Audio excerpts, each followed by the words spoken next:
So you know about Poppy, right? The name of the game suspected to be the reason for the child experiments if they're Ludwig's daughter, like a lot of people suspect, and seems to have betrayed us at the end of chapter 3. I'm sorry, I can't let you leave. Or have they? Because what if I told you that this isn't Poppy? The little porcelain doll that we freed at the end of chapter 1 and got snagged at the start of chapter 2 is not the same person as who we rescued at the end of it. And what if I told you that it's more than just a personality change? It's a full-blown murder plot and we're right in the center of it. This is why this Poppy isn't the real one.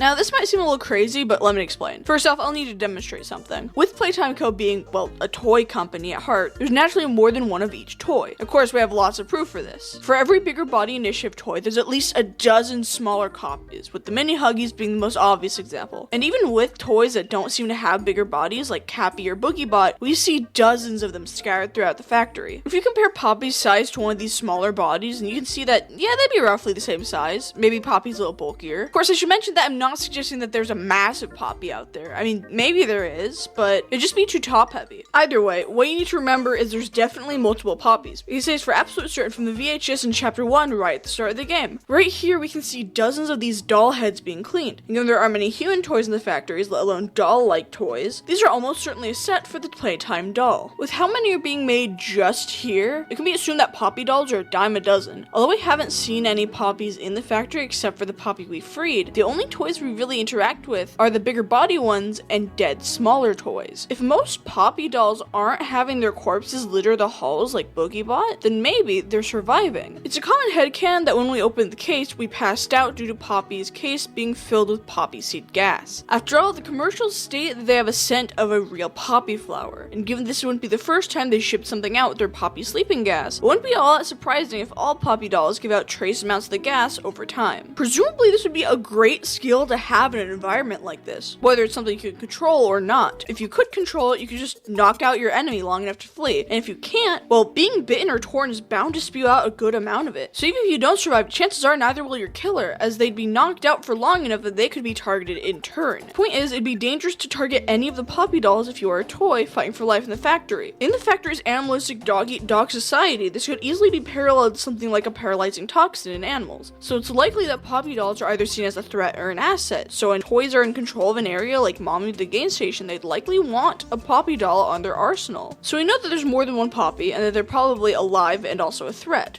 So what? Well, let's start getting into the theory. When Poppy is first introduced, they have a very specific portrayal. Poppy is introduced with this bubbly, caring personality, trying to help turn the power back on after we fainted and she couldn't wake us. You can also tell that she has a certain tone of voice, which is totally different in chapter 2. She even straight up says that we're gonna get out of here together, which would indicate leaving via the train. We're gonna get out of here. But in later dialogue, this suddenly changes. I'm sorry, I can't let you leave. Oh, also, fair warning, in case you saw my mommy theory, I did a dumb and somehow forgot that Poppy literally states they had the train code, so, yeah. Moving on. At the end of chapter 2, when you free Poppy, her tone changes. Did you kill her? Good, I'll board the train. You see, even when Poppy was being serious or impatient, their tone was never this dark. Her tone becomes blank, monotone, and eventually a bit more sinister and conniving. Time to figure out exactly what I would do when free. We'll set things right. She asks creepy questions, like verifying that we killed her, and more importantly, if you look at the language she uses, it's way different. It's actually really smart what Mob Entertainment did here. You see, Poppy at the beginning of the chapter puts an emphasis on us. I'd like to pay you back. As soon as you get up here, I should be able to follow you through the vents. Her language is dominated by us and what we need. This can best be seen when she says, I'm gonna need you to trust me, rather than you're gonna have to trust me. She's explicitly not making a demand of us. Her emphasis being on us collaborating rather than her controlling us. But after we killed Mommy, this changes, putting the focus away from us and onto her. I'll board the train. I can't let you leave. I had so much time to think and reflect. And when she does talk about us, it's about how we're useful to her. You're perfect too. Perfect to lose. This isn't the Poppy we started with, but a different one. See, we've seen Mommy's dynamic. Although she's the authority, she controls multiple other toys in her domain. Given that they all obey orders, like Pugapillar, Bunzo, and the Mini Huggies, all waiting for the game to start before attacking us, it can be assumed that she treats them well enough for none of them to unite against her. Mommy knows we're going after Poppy, as she kidnapped them, but she only offered the train code. Imagine for a second that statues wasn't blocked off and we won legitimately. We likely wouldn't have stopped after getting the train code. After all, she never promised promised to let Poppy go. And if you win all 3 games, I'll give you the train code. Train code. Mommy loves that idea, Poppy. And Poppy, of course, is the only toy that has been willing to work with us. Given how stubborn we are in our ability to survive, she'd know that we'd try to get Poppy back by stealing her. So if she had a decoy toy whose sole purpose would be for the player to save them, only to immediately get captured again or put in danger, that'd be really useful. She could make us play games forever if she so chose, or even force us to help her in whatever she needed. If she had a Poppy doll in her command, she'd likely use that to her advantage. She could pin them up early as a backup in the case that we tried to cheat and steal Poppy back early. See, Mommy is one of the few toys that could put a fight against a Poppy doll if they wanted to, because they could be far away when they attack, as we see at the start of the chapter. She doesn't need to be close enough to inhale the gas, which means she holds power and could be a threat to Poppy's. This Poppy could have been captured and eventually converted to Mommy's cause, whether that be through Stockholm Syndrome or happening to be a child who remembers and loves Mommy. For the sake of the rest of this theory, we'll call our Poppy True Poppy, and this decoy Poppy False Poppy. The room we find Poppy in isn't too insanely far from the grinder, and even so, Mommy's screaming was pretty brutal, with this idea of False Poppy being an ally of Mommy, just in case we tried to save True Poppy. The first thing they'd ask after hearing sounds like that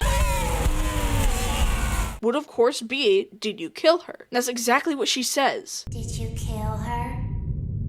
Good. I'll board the train.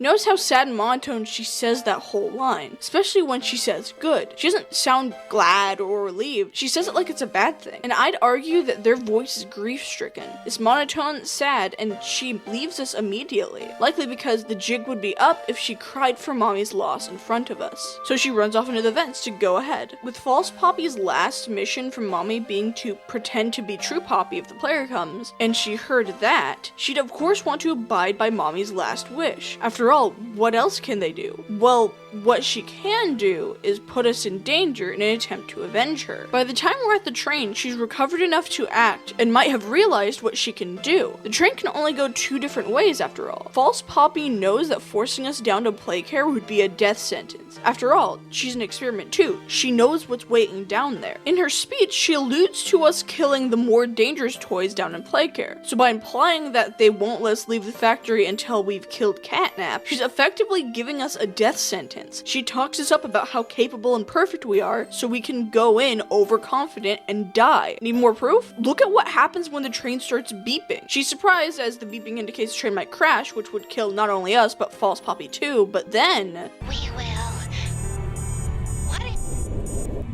she doesn't start freaking out. In fact, she doesn't panic at all like you'd assume. If this was True Poppy or anybody that would have wanted us to actually go to play care, they'd panic because if we both died, we couldn't set things right like she said she wanted to. In fact, False Poppy isn't saying anything at all after her automatic reaction. You can wait as long as you like and she won't say anything more. It's almost like she's content. Even when the train flips, she doesn't even let out a scream. Well, if our theory is true, then maybe she doesn't care about death anymore, now that Mommy's gone. Of course she'd have that instinctual panic when the beeping happens, but upon thinking about it, now that Mommy's gone, who can she really go to? Without Mommy, her purpose is solely to ensure that we die so Mommy's death isn't in vain. And in this circumstance with the train, if she dies, we'd have died too. If the train crashes, she wins. She's content taking our panic and simply letting things play out. Now, you might be screaming at your screens, what about the comment she made about the case? I was so scared she'd put me back in that case. False Poppy would have no idea that Poppy was trapped. Well, here's where we start compounding theories. The True Poppy doll, the one that we freed, is likely one of a kind. Not in any physical way, but in the fact that she is the first. They're in a collector's case for a reason after all. They're an original, special, especially if they are Ludwig's daughter like many theories predict. Presumably, this is a doll nearly every other experiment would at least know about. Assuming not a single toy walked by her case at any point is silly. And to not know who that Poppy doll was would also not be possible, as surely one of the toys from the game station would have opened it by now otherwise, after years of being stuck in that case. They would likely feel that because she's the reason the experience began, she deserves it. The toys believe that she deserves to be in that case because she's what started everything. Even without the Ludwig daughter theory, the fact that she's one of the only toys willing to help us despite the fact we're an employee shows that she was likely friendly with them, which could make her be seen as a traitor of sorts. Either way, false Poppy would know that true Poppy came from a case and had to have left it. Of course, she wouldn't know how Poppy got out, like if we actually let them out or if they broke out or what else would have happened. So if she said something specific and it was wrong, we'd know she isn't the real Poppy. That's why she's so vague after being freed from Mommy. False Poppy mentions the case but explicitly avoids saying we freed her, unlike earlier where she mentions the fact that we freed her multiple times. She knew she'd have to say something about it or she might be sussed out. The idea of a true Poppy and a false Poppy even fits with the game's primary theme of what things look like on the outside versus what lies within. Sure, there's the obvious stuff like what looks to be a basic toy factory being a winding facility filled with darker and darker activities, and the obligatory children's toys are actually alive and want to kill you, but it goes deeper than that. We know that Playtime Co. was a respected company and their foster care program wasn't suspected of any wrongdoing. Although they've had a handful of public hiccups like the catnap recall, the fact that all of the toys are still trapped in the factory shows that nobody even thought to check the place or even seize their goods. But inside the company's walls, we know it's filled with gruesome horrors and murder, with a company that didn't care for much of anyone, resulting in the disappearance and possibly death of everyone inside. The company blended in, pretending to want the same thing their consumers did for their children to be happy and safe, whereas inside, they cared for something much different, bringing toys to life and their bottom line. In the same vein, the true Poppy we knew was a bubbly, cheery person that wanted to help us, having the same end goal of escaping the factory. But with this false Poppy, they're pretending to want to help us, while inside they want to avenge Mommy. They want us to get mauled by a purple cat in their cult or die trying. And unfortunately, just like the outside world, we didn't even stop to check what lies within. So, do you think there are two separate Poppies? What do you think will happen to false Poppy? Most importantly,